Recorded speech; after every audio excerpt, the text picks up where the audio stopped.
Hello and welcome back to another episode of Podular Modcast. This week we have Max and Thomas from the Synth Library in Portland, and due to some time-sensitive information about some upcoming giveaways and events that the Synth Library has going on, this intro is going to be extremely short, so thank you for coming. If you would like to support the show, head over to patreon.com/Podular Modcast. Another way to support the show is heading over to podularmodcast.com and checking out the store there. Thank you to all of the sponsors, Patchworks, Novation, 4MS, After Later Audio. Couldn't be doing the show without you. I have a Christmas album out now on Bandcamp, so if you'd like to go check that out, Chris Mixtape Volume 3. It's pretty fun. A lot of the tracks were made with just Alto and Kaivo from Madrona Labs. Speaking of Christmas music, send me some of yours for the special holiday episode. And I think that's about all I've got for you this week. Let's get into this conversation with Max and Thomas.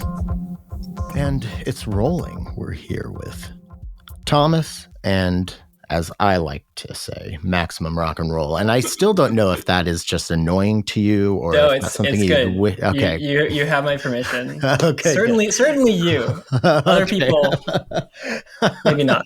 I think I started calling you that at that like Guitar Synth Expo thing.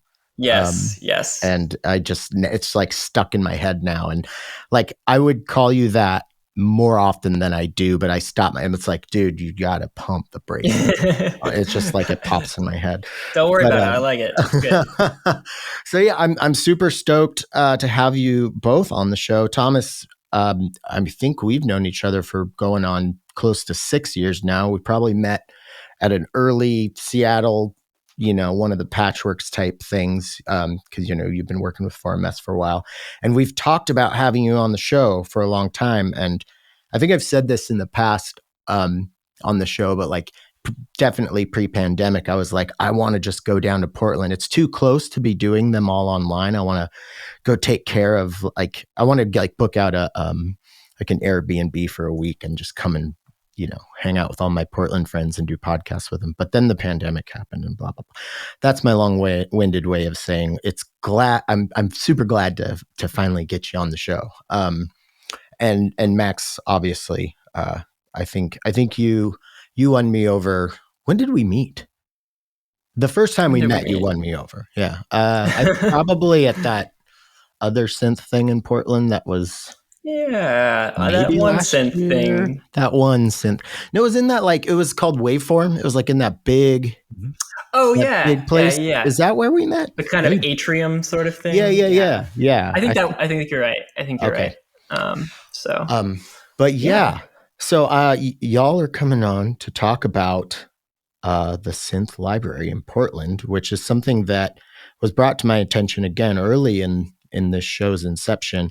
And the closest thing that I've had to like talking very specifically about that on the show is I had Alyssa DeRubis on, but this was probably within the first year of the show. So it's been a while. So I'm super excited because I love what you do.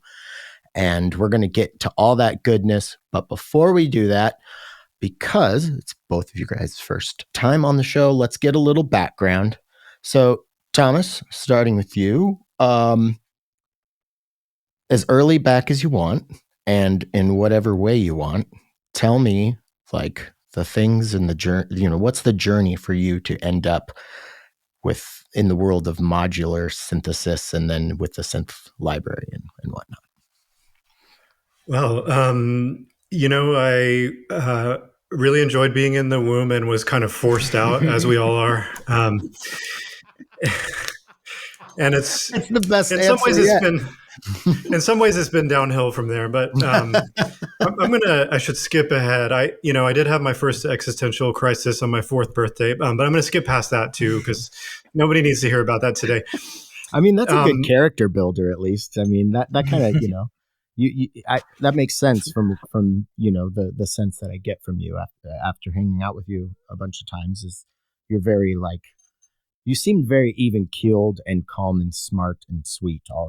Like you'd be the person I'd go to if I was like having some trouble in Portland and I was like, I need some help. Like, you'd definitely be one of the first people that I would want to like, that I'd be like, Thomas can definitely like at least tell me what I need to do. Yes. I guess my story has kind of always been one of helping other people's creative efforts, a lot of times around music and electronic music. So I was a teenage industrial DJ. That's also going to be the title of one of my memoirs in the future. I was a teenage industrial DJ. One of them. And I got enough material for a few books, but I, was always interested in music and kind of came to electronic music by way of wax tracks and industrial record labels in the 90s. And after being a DJ, I co-founded a small record label and was helping friends get shows and kind of worked for Austin Museum of Digital Art, which is a nonprofit that used to exist down there when I lived there. Okay, so you're part of like the 4MS crew that came up from Austin then? Yes. Okay. So we were a solid crew down there. Some of the crew is still around. Also, I worked at music venues and started curating events and was just kind of always doing things to support other musicians. And I play music myself, usually in the kind of drone and experimental realm, with some glitch and some IDM thrown in. But more of the time, I've ever seen you play, or I don't know that I've ever seen you play live. It's not too often. I think I may only have played in Seattle once at one of the Modular on the Spot events, and I've done those down here a few times too, and played around Portland and played a lot more when I lived in Texas. But definitely when Alyssa asked me to be part of the Synth Library when it was launching in early 2016, that appealed to me because I really respected her vision of having an educational organization that was here to provide kind of an entry point into this world that we're fascinated by as makers and players. And I've been with 4MS since 2010, but already before that time, I was making synths for a company called Bleep Labs. So making instruments. Oh my God. I bought God, what was it called? It was just like this tiny little box. God, what was it called? But it had an alligator clip that you used on this like capacitive touch keyboard thing on it, and it was just like a PCB with some knobs that like you just the Nebula phone. That's the one. Yeah, I got that in like 2012 or 13. You may have. I probably built your Nebula phone. Yeah, you probably did. That's crazy. So.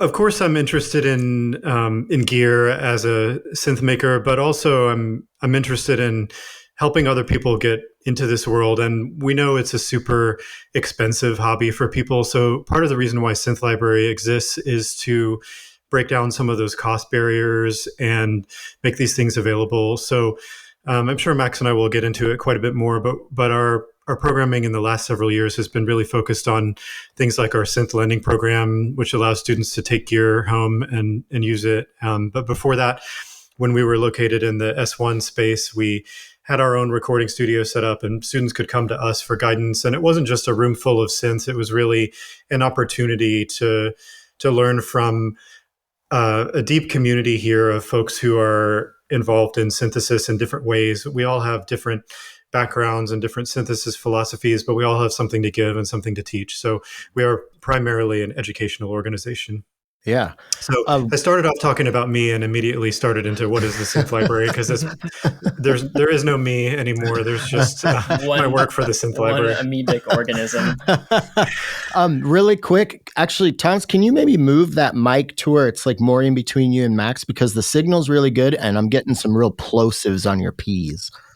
Oh, should we have a pop filter? I think as long as you're not like going directly into the diaphragm too closely, I think you'll be okay. Yeah. Like this? Maybe give me some puzz or something real quick. Does this mean that you just lost the little drummer boy challenge just now?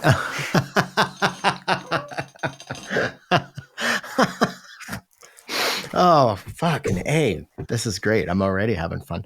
Is this gonna air before December 31st or before Christmas? Yeah. Okay. Yeah. Well, everybody just if you leave that in, everybody just lost then.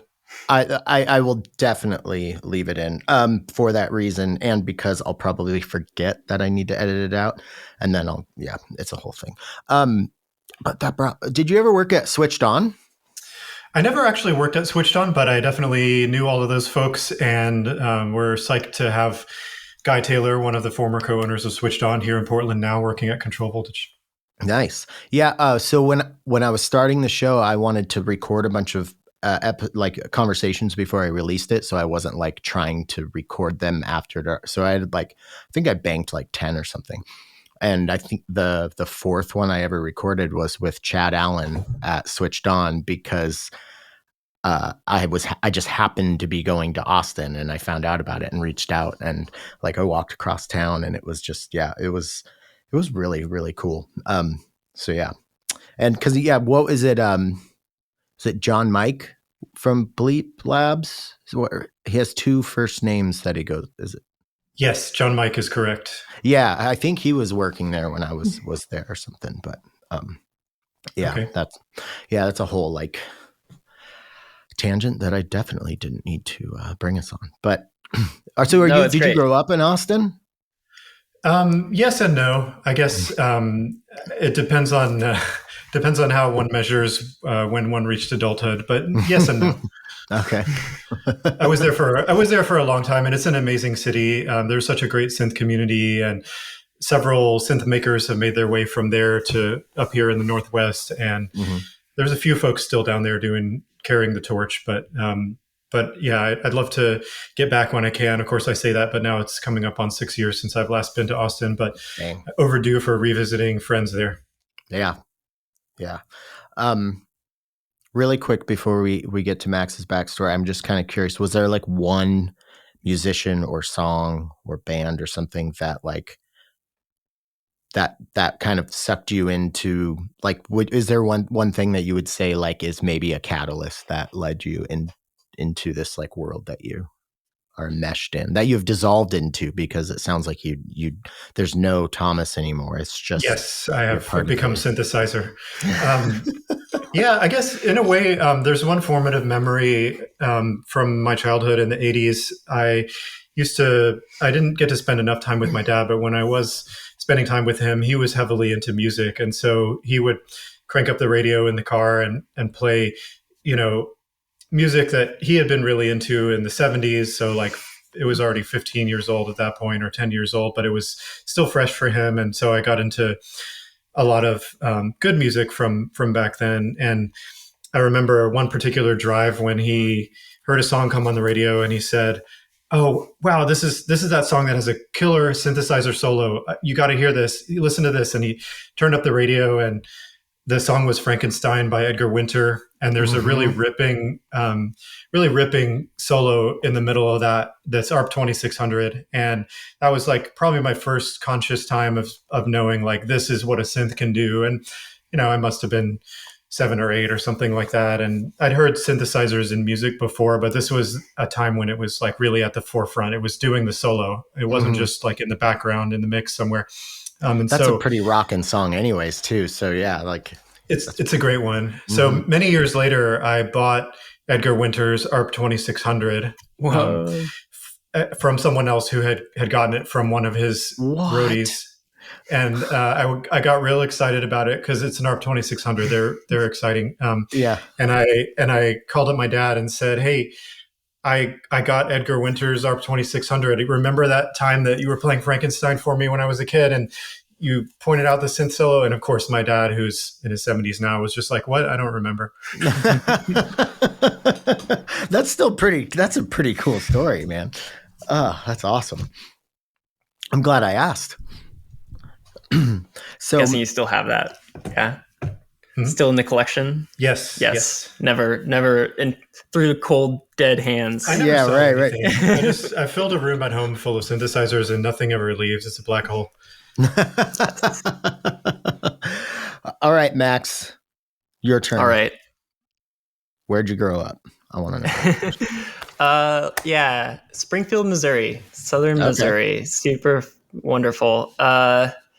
And let's see, yeah, I grew up, was into like indie and psychedelic rock. Like I remember in it getting like a Digitech RP 200, which is like such a shitty like multi effect, and I remember just like digging into it a bunch, and I had I the think my Zoom brother, 505, which is probably yeah, like the equivalent of that. Yeah, like, or that kind similar. of thing, yeah, and just being fascinated with that. It sounds hilarious. And then started like building some guitar pedals just from like kits and stuff, and played in like, yeah, indie rock, psychedelic rock. But I think I was always, in hindsight, I was always kind of more focused on like the effects chains than the guitar playing part.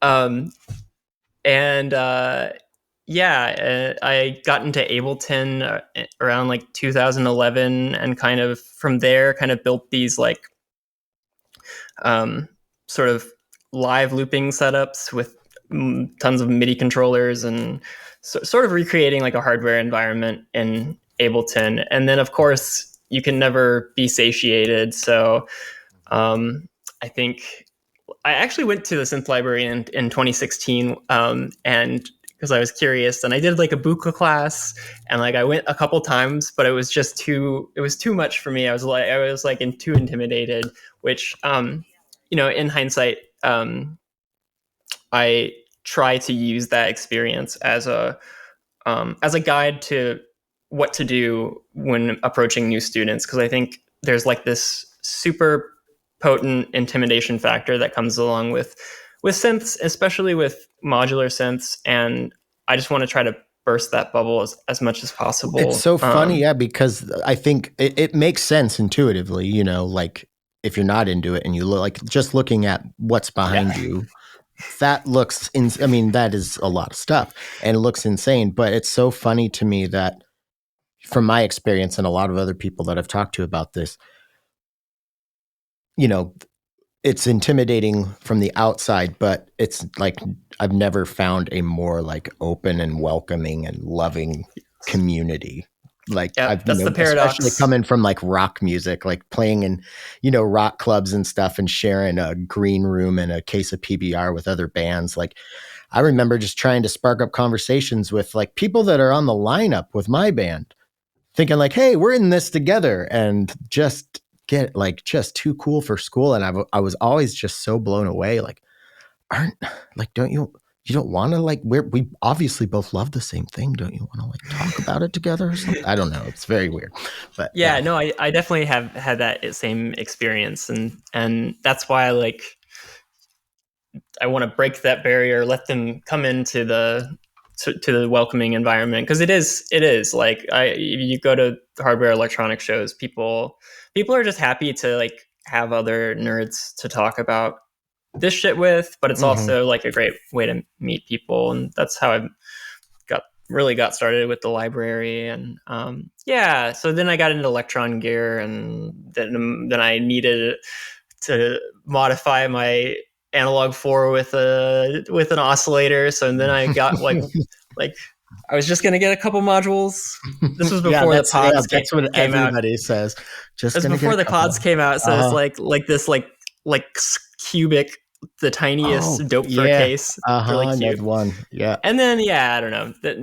Then I got into modular, and really I've just started trying to perform. I think I had been there was a mental block that kept me from doing that for many years. And I'm trying to just like desensitize myself as much as possible. So I've been playing some shows lately. Um, one with my partner, Kindwin, who's like a math rock drummer, playing drums while I was doing modular, and that was really fun. Oh, nice.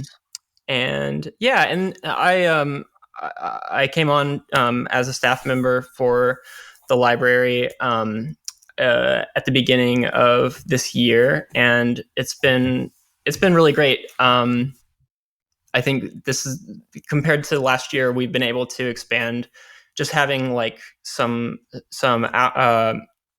like human hours, human capacity. We've been able to like expand our educational programming from almost nothing really to I think we've had like 46 or 47 events and workshops this year. It's awesome. And yeah, so that's been kind of my focus, along with just like keeping the library running, helping new members come on board, and yeah, all that stuff. So I think that's so cool. And like something you both have said already that, I mean, obviously it's really cool to have this available to people because of the prohibitive cost, but also just like Thomas, you were mentioning it was, not just, I think it was you, Thomas, but just mentioning that like, it's not just like modular and synth stuff, but, there was, recording equipment and everything. And I feel like, because like it is prohibitively costly, but say you're saving, you have at least the means to save up to get stuff. I think having some hands-on experience with experienced people to kind of show you is like, that's got to be like, I wish I had more of that starting, I mean, I had a little bit, but how many times have you bought something because Ben DivKid made it look good on YouTube, and then you got it and you're like, I'm not Ben, I can't do that. Like, so yeah, definitely. I think that's also a cool aspect. We're recently we started kind of back up with this thing called Open Library Hours, where we just set up with we bring some gear, but we really encourage people to bring their own gear and just interface with us. Maybe we can help. Maybe we can both like pull up the manual together. And yeah, we have one tomorrow from cool. at PSU's campus. There's a wonderful makerspace called SETI. I would encourage everybody to, if you're in the Portland area, to check it out. It's Are they're trying to find aliens?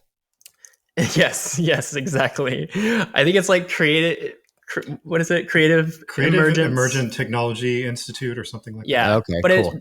But like, instead of having to pay and having this like exclusive membership for this amazing like 3D printers and plotters and everything you can imagine, solder station, motors that you can you just walk in and you write your name down, and so it's just such a wonderful resource. And they're letting us kind of come in and do some minor like events and workshops there. So tomorrow is Open Library Hours, and folks can come in and we will help them out maybe. So. That's so cool. That is so cool. Also, it sounds pretty awesome that you're getting some like collaboration with other like education institutes and stuff. Yes. We've been doing some workshops at Portland Community College and also at SETI there on the PSU campus, and then doing some intro workshops at Control Voltage. So Definitely partnering with other community organizations and venues to try to expand our reach. We have some hopefully collaborations coming up with some actual libraries as well. Mm-hmm. Oh, cool. Very cool. A little bit early to announce the details of that, but hopefully that'll happen in the next year. Yeah, absolutely. Nice. Well, I'm just super excited that, like, because again, I've known about the Synth Library in Portland for a long time, but now I'm starting to get like emails, and like I'm on the email list, and I'm seeing movement, and like every time I've been down to Portland, I like, especially that like pedal synth thing that we all did, like you guys were busting your ass. You were doing a lot of work for that, and it was cool to see. Yeah. Thank you. We just got word from Paolo that he's going to be organizing another one of those synth and pedal expos here in Portland in April. So Synth Library will be participating again. We'll have a couple of different workshops, and we'll also have a table with a bunch of gear for people to play. Yeah. Nice. That's so hopefully cool. We'll see you there. Maybe. Yeah. I would love to come down. Yeah, I want to collab on something, but we'll talk about that when we're not getting to know. Yeah, absolutely. It's collab. I mean, any excuse to come down to Portland. The last few times I've come down there, I've like come home and told my wife, I'm like, yeah, if money wasn't a thing, like I think we'd probably move there, or at least like I really would like to live there for at least a couple of years or something. I I don't know. I like the vibe. I like the people. Yeah. Right on. Yeah, it's for the size of the. I think one thing that's special about Portland is just the density of kind of electronic musicians and manufacturers for like a city that's this small, Definitely. relatively. So yeah, it definitely helps, create a scene from whereas like other cities our size might not have that. So I think all of us are really grateful to have that sort of community aspect. Yeah. And being somebody, I'm not like from Seattle, but I'm from Washington, and I lived in Seattle, for like 5 or 6 years before I moved down here to Tacoma. But like I think there's just a general intimidation because Portland's cooler than Seattle, and nobody from Seattle wants to admit that. And so everybody just doesn't want to be seen as like a fraud or whatever. I am 100% just projecting my feelings onto Seattle right now, but I know I'm not alone in this. But yeah, I've been so pleasantly surprised. I mean, I feel like I've made like a lot of, not just like a couple, but like through these events that you guys have thrown and us hanging out for them, like some people that I not only like admire as artists, but that I just really, really like to hang out with and feel like you guys are my people. Like we're definitely like same vibes and stuff. So yeah. So all you Seattleites, don't be so scared. That's what I'm Well, it definitely doesn't have to be a rivalry. We love a lot of people and companies in the Seattle area too, and we wish there were a little bit more cross-pollination. We're, three-ish hours away. It's not too far to make the trip. I'm up there sometimes, and some of our friends from up there are down here sometimes. So let's do it more. Let's collaborate more and do events together. All of that. I think we should try to do like a shared modular on the spot thing maybe next summer. Cool. That would be cool. I want to do a synth barbecue in my backyard next summer. Yes. Really excellent. Yeah. Let us know. Yeah. We'll be there. We'll be there. I think I told you about that. Like you told last me. time we were hanging out, I was like, I want to do that. I want you to come play.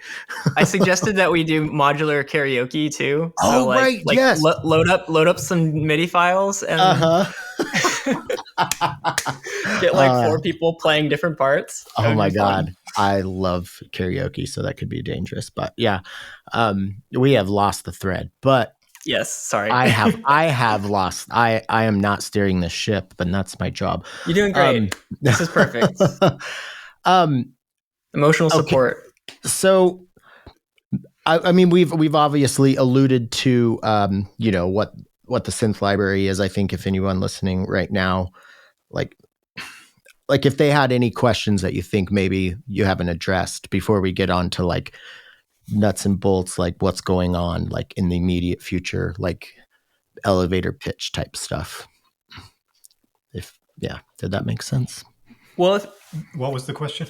I think if anybody wants to reach out, just checking. Like, where you can always find us like on our email online or our socials. Yes, and of course also for old people like myself, synthlibraryportland.com. There's a world wide web out there, and I love that a lot of websites are for old people now. I am also one of the old people, I guess. Yeah, that's hilarious.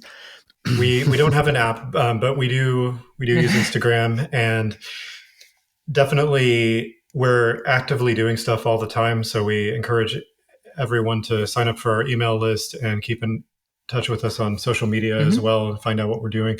Lots of workshops, and hopefully maybe next year we'll be able to get back into our own space again. It was really huge for us the years that we had our own space in a place called S1 in 2 different locations. We had tons and tons of gear set up. Basically, the Synth Library's collection is all donated by manufacturers and individuals. So we have a huge, broad amount of synths ranging from keyboard synths and MIDI controllers to effects and lots of modular gear.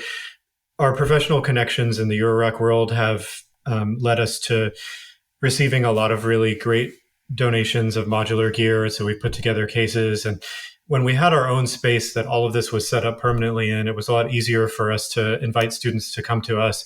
And by student, we really mean anyone. It's all ages. No one turned away for lack of funds, very accessible. Yeah. Anyone can come to us and learn about synthesis. And just to drive that home, like no one turned away for lack of funds is pretty core to our mission. We're trying to reduce friction, reduce barriers. And so essentially all of our programming, all of our membership dues, they're all, based on if you can pay it, then, and it doesn't create any sort of financial hardship. So like that's pretty core to our ethos. If there's ever an event or anything related to the library that someone like needs a scholarship for, just send us an email and we can make it happen, and we're very happy to make it happen. So that is really cool. Yeah. I like that. I want to write that down. Actually, I gotta write this. I never write stuff down during the show, but I'm writing this down. Cool. I also like, so other than, like, do you accept, like, is there some way people could donate funds even if they're not participating, but they just like what you're doing? Or Yes, absolutely. Everyone can just head for our website, synthlibraryportland.com, and you can find out how to donate. So we are membership based, and there are lots of folks who sign up for a membership just to support us, not necessarily because they're in the Portland area. So that opportunity is there. Cool. And we also accept donations too. We've had of synths. We've had some people send us gear and books and other related things in the mail even. I'm curious. There's this really, really cool synthesizer. Do you guys have one of these in the synth library? We're about to. There may be another. There may be like one. Novelty module. Oh, come on! It's not a real. It's not a real module, but it is. I mean, it is. But we need it. Can you hold it up to the camera real quick? So actually, hold on. It's kind of amazing. I gotta tell you, you gotta get the full. Get the full backstory. lowdown, yeah. I had all these Podular Modcast blank panels made up with like the logo on them, and my friend Jenny, for my birthday one year, she had my wife give her one of the blank panels, and she flipped it around, and then she put. This story is so long. Before that, we did another. For another friend's birthday, we did this photo shoot at is it JCPenney? Like we went in and like put JCPenney clothes on, and like I shaved into a mustache and like parted my hair down the middle and just looked like. And we made a fake cult brochure with these photos that we took and gave it to a friend for her birthday. So that's the kernel. And so there are just such a good friend. Yeah, she's very creative. She is the star of the Bleep Bloop 2000 like demo short film video. So she got this blank panel for my wife, and she did this like cartoon version of one of the photos of me looking super ridiculous, and she put it on the panel. But then had my friend David Lutz, who played at Mott's with us when we were down there last. Gave her excellent performance, by the way. Yeah, he's amazing. Yes. Gave her some switches and jacks and knobs.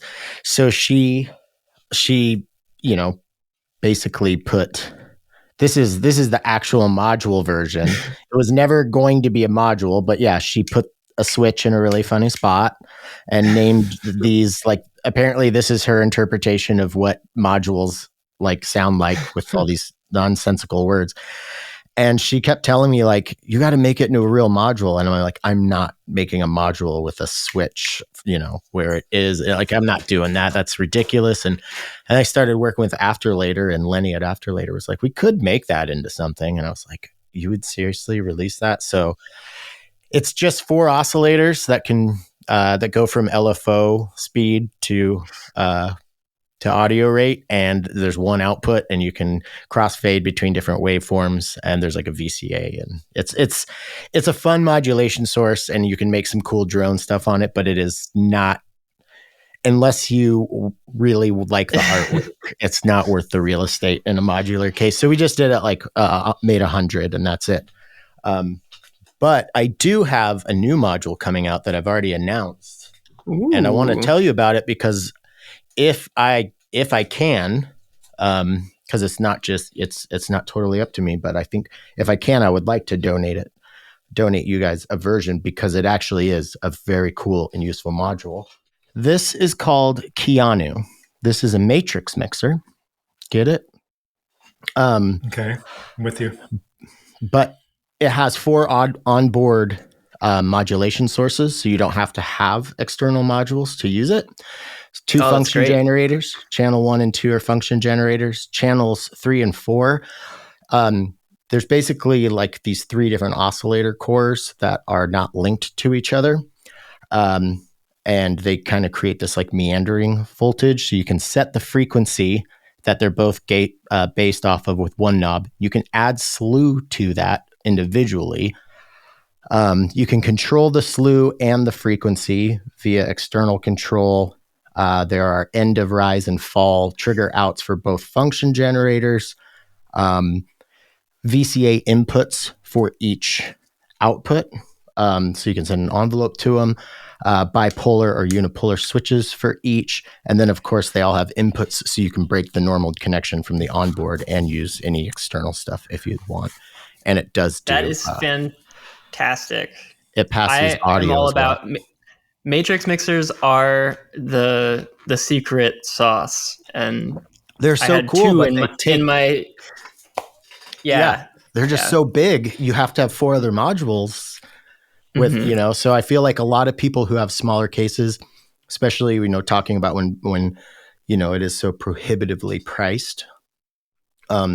This could be in a small system, like your modulation source. It is big, but as far as like what's in there, it's pretty packed. So hopefully early next year, that'll be released. Excellent.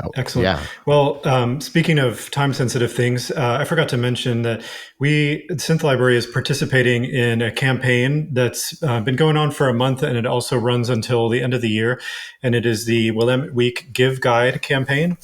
Willamette Week is a local publication here in Portland, and they organize it, but a lot of nonprofits participate in it, and it basically celebrates the holidays as a giving time. And there are incentives for giving as well. So this year, for our Synth Library Give Guide campaign, we have a couple of prizes that people can win. Really, the joy is, of course, donating to support this educational effort, but also you can win prizes. 1010 Music has donated a Fireball, and nice. 4MS has offered a stereo-triggered sampler in a Pod 20 with power. Yeah. Oh, nice. So really some really nice prizes. So if you're planning to donate on like a recurring basis, I would definitely recommend becoming a member. We'll have also the link for the Give Guide on our website. And I'll put it in the show. But if you're wanting as well. Yeah, absolutely. And if you're wanting to make a one-off donation, we definitely encourage going to the Give Guide. For one, it is how you enter into the giveaway. So definitely we can, you don't have to be in Portland. We can ship it out if you send us some donations. We really appreciate it. It helps us do what we do. Yes. And for both the Give Guide campaign and for our memberships, the lowest level is just $10. So we hope that's affordable for people. As we mentioned before, of course, accessibility is huge for us. So it's definitely possible for people to participate in our workshops and our lending program at lower or no cost if that's a barrier. But we're here for our local community. And we also encourage people to start up synth libraries in other places. We were the first in the world, but we've since inspired some in other places. We've seen them popping up in other places like Prague and Los Angeles and New York. And there's one in Glasgow that's just about to launch. There's also the Beirut Synthesizer Center. So we would love to hear from other folks out there who are PodMod listeners who would like to start something up in their cities. And we're happy to help and give advice where we can. Yeah. Just send us an email at info@synthlibraryportland.com, and we can definitely start kind of a dialogue. We can give you some tips on how to get things going. And, you don't have to live in a giant metropolis to kind of have have some kind of nucleation point for Totally building agree. a scene. Yeah. Yeah. Yes. Because I mean, I think, yeah, if you've got just, even if it's a handful of people, you know, I feel like stuff like this, even in the information age, do we still call it that? I think this stuff does travel sometimes best by word of mouth, you know, when it comes up organically in conversations with people who are, you know, enjoying the conversation that they're in and invested in the thing that they're talking about. So definitely all the listeners out there, you know, spread the word, but also I really want to lean in to, you know, what Max was just saying, like reach out. The amount of people that have sent me messages like how I want to start a modular on the spot.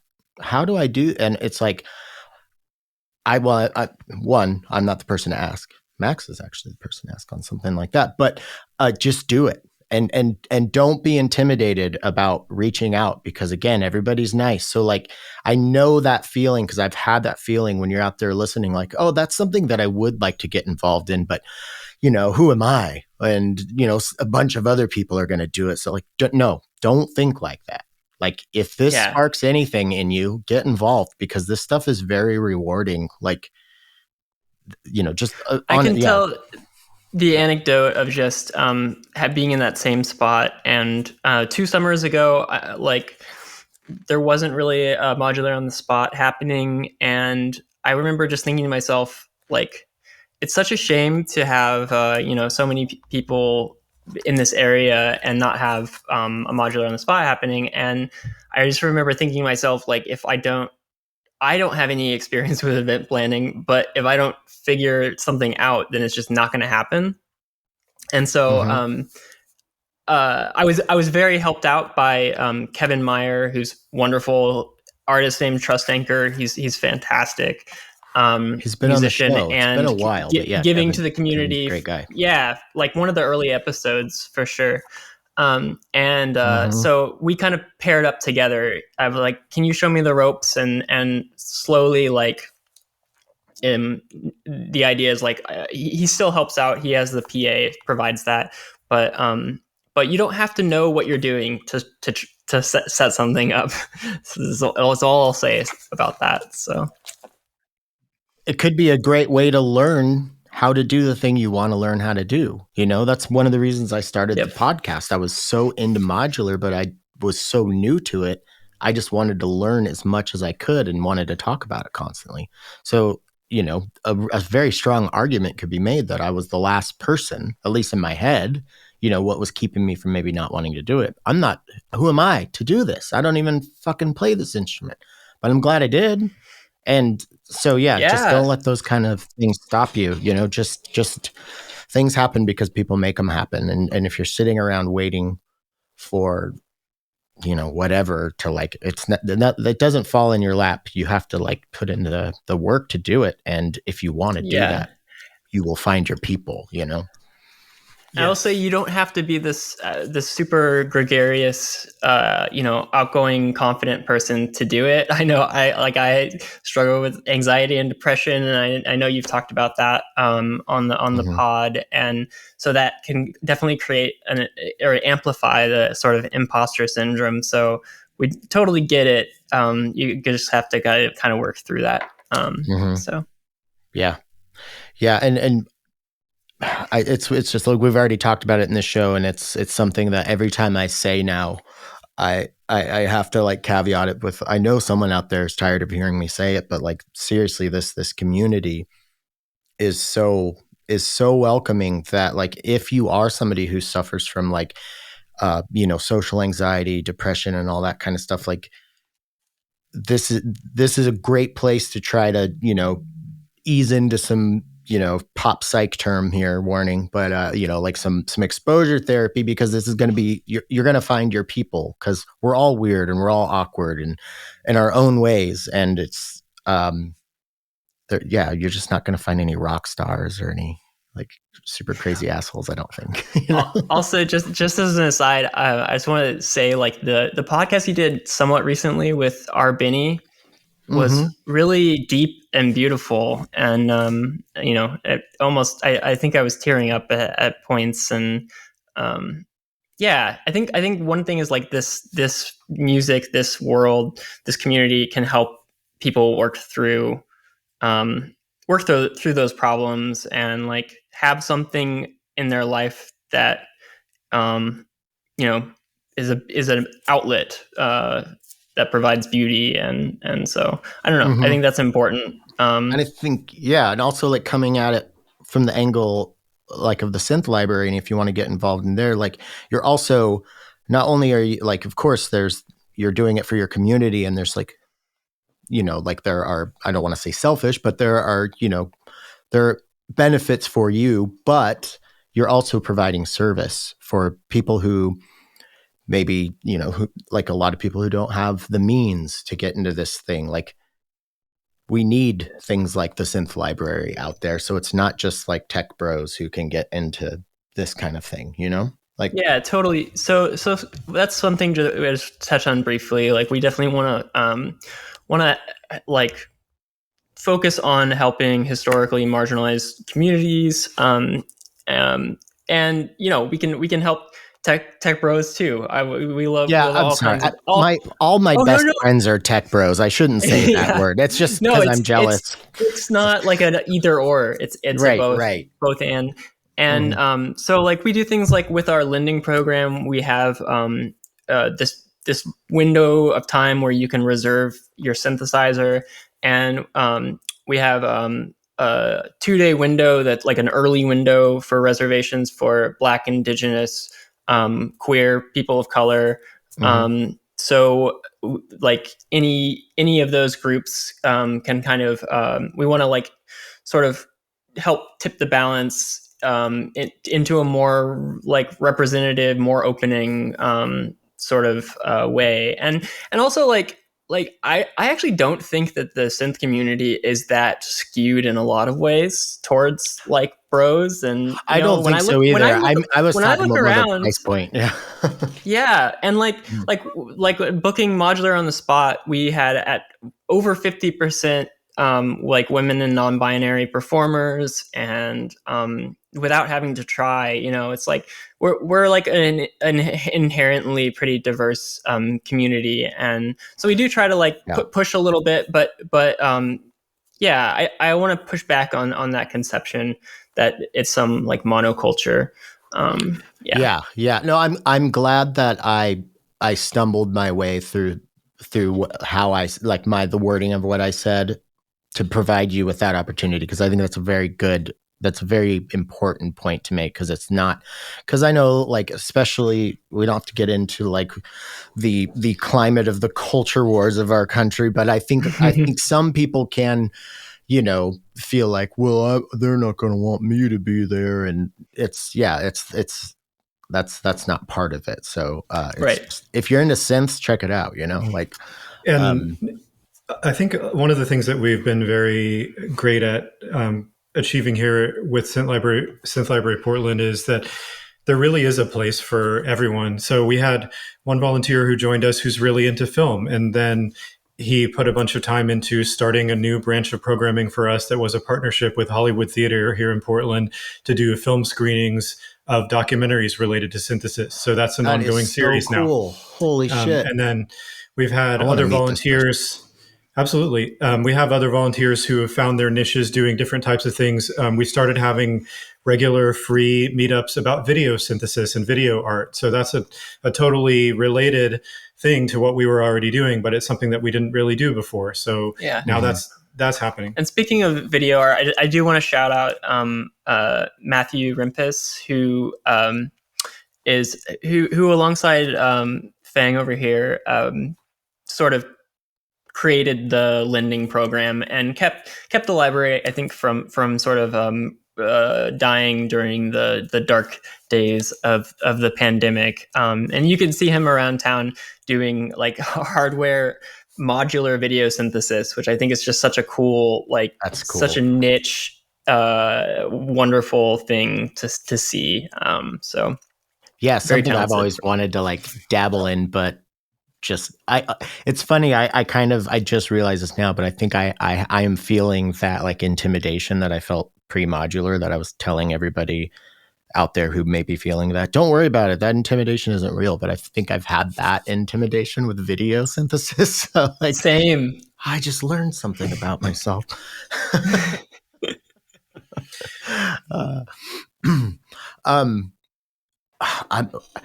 This is like the hardest part of trying to steer the ship of a conversation like this is when I start to get like, so I'm excited about everything you're talking about. And now I've got all these like ideas popping off and I'm like, okay, you just got to shove those to the side for a minute.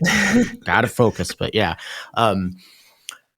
So what's coming up? What can people look forward to in the next couple months other than the giveaway?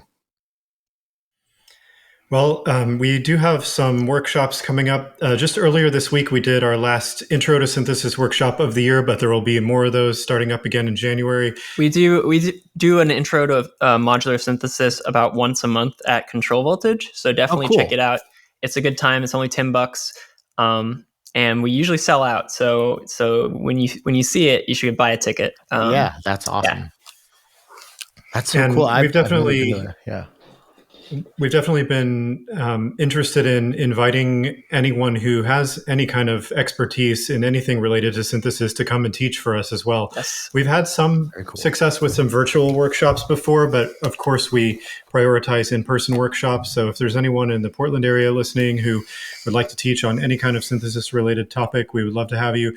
In the past, we've had workshops about circuit bending and workshops about electron machines and workshops. We're going to have in January, we're going to have a 3-day electron extravaganza. So some of the best like electron wizards in Portland are going to kind of like a more intermediate advanced to kind of show the tricks and stuff. So definitely keep an eye out for that. And then there'll be an Ableton one. Yes, there's going to be also an Ableton one. Nice. We want to try to keep that. We're not just a hardware organization. So yeah, and we have our open hours, which we're starting. We have one tomorrow, and we also are like doing that sort of open hours tabling at a fundraising event on Sunday. Yes, we have a partner organization called My Voice Music that is also focused on music education here in Portland. They're specifically for youth music education.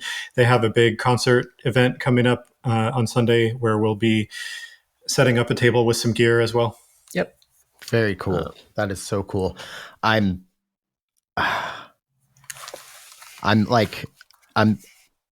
doesn't often happen. I can usually kind of like at least pull stuff out of the corners of my brain to keep conversations going. But like,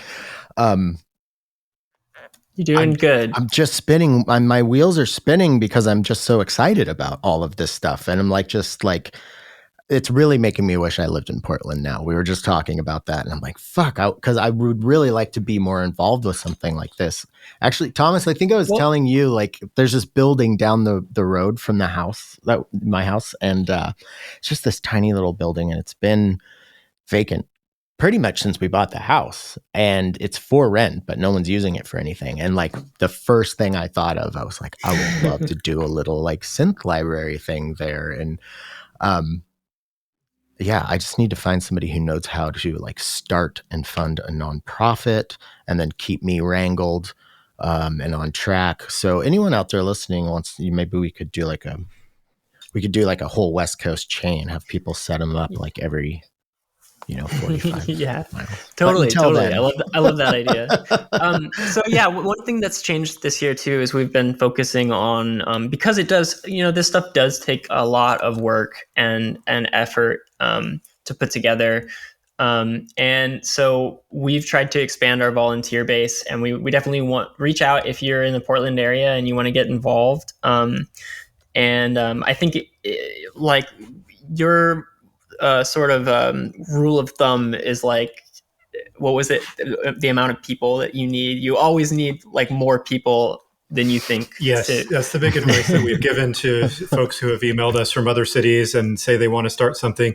You'll always need more help than you think you will. This type of endeavor is super fun and super rewarding, but also really hard work, and it's easier when you've got a team. So build a team. I imagine too, like you get these big ideas and you have the enthusiasm to get something started, and then like everything like that pops up that's a roadblock are just things that like you never would have occurred to you. Like you have to get in and like actually have that experience to like learn how to navigate just all the different, roadblocks that trying to do something like that takes like organization and follow through, that's a really good point. And of course, like a lot of arts nonprofits, it's always a struggle to come up with the funds to be able to sustain your organization. So that's something we think about a lot. We're kind of forced to think about money more than we want to, but we've been good at getting some grant funds. We're still fighting that battle all the time. I think anyone in the nonprofit space kind of knows that that's a hustle you have to engage in all the time. Mm-hmm. And if anyone knows of grants to apply to or has any information for us, we're on that. We're very receptive. So yeah. Yes, and think of us when you're doing your estate planning as well. Yes. Okay, well, we have a few more minutes left here, and I'm just kind of curious. And it's a bit of a put you on the spot question. So, no worries if you can't think of anything. But is there any one experience or person or anything that pops into mind when you think about like when you think about your involvement with the Synth Library and one of those, a moment that makes you feel like this is why I want to do this. Like this is, of course, I want to do it for the philosophical and the grand idea of it. But like, have you had any proof in the pudding moments, as they say? Oh, so many, too many to count. We were blessed to have our own physical space for years and years. So we had so many concerts, so many DJ nights, so many workshops where new students were reached, so many artist residencies and visual arts exhibitions. And it's been a crazy few years, so much that it's hard to pull out individual stories out of that. But I'd say really all of this work keeps me excited about synths in a way that I might not be otherwise. I've been working for synth companies since 2008. I mentioned Bleep Labs and 4MS, but also I worked at Dark Place, and I've made stuff for LZX and other manufacturers. And it's something where you can take this kind of thing for granted if you're around it all the time. But then as soon as I spend time with folks that are our students who are new to this and see the joy that it brings to them, I live vicariously through them, and it makes me excited again. That's awesome. I love that. Yeah, absolutely. I mean, that living vicariously definitely rings true. It's you forget sort of what you know. And I think that's one of the wonderful things about teaching is seeing sort of putting yourself in their shoes and seeing people's faces when they're starting to understand, like just last night at Control Voltage doing an intro workshop and just like modulating a filter with an LFO, and people's minds are blown, and and so wonderful to see. I guess the other like single moment would be like some of the modular on the spots have been really beautiful experiences. Like I know two summers ago was when I just like first played, and I was just so grateful to have like an opportunity to dip my toes into the water of performing music. And we hope to sort of like encourage more people to do that, to do it for your first time, even if you don't entirely know what you're doing. So we want to try to reduce the friction there. And we've definitely had some students in the last couple of years who have borrowed gear through our lending program and then used it for performances, some of their first performances. So that's I love really that. That is so cool. I just borrowed the subharmonicon for like last week's performance. I think you borrowed 7 or 8 subharmonicons for the mots that we played together. that was four Mother 32s. Oh, that's what it was. That was right. a bit of a mess, but yeah, it was fun. I forgot you have been on Pod Mod because I did the Mott's Portland episode. So you're showing up with a case that was half empty. That was not a good idea. That was my first and only Mott's that I've played. Well, next year I'm gonna force it on you again. So I can't wait. Yeah, I love coming down there. Like I said, so yeah, everything will be in the show description for how to get a hold of the Synth Library and yeah, everything we've talked about. But as everyone knows who listens to the show, I always like to give the last few minutes to let the guests scream whatever they'd like from the modular mountaintops. That's such a tall responsibility. It's very open-ended on purpose. People take it in very weird directions sometimes, and I love to see where it goes. I'll say one thing for the library, which is just a reminder to hit up our Give Guide campaign, donate $10 or more, and you can be entered into a relatively small pool of people who can win there's going to be 2 separate winners. So a 4MS stereo triggered sampler and a Tintin Music Fireball. And then I guess from the modular mountaintop, I think don't underestimate the modular as a tool for sort of personal meditative practice that can, I think it is just like this palette in front of you where you can create feedback between your body and sound.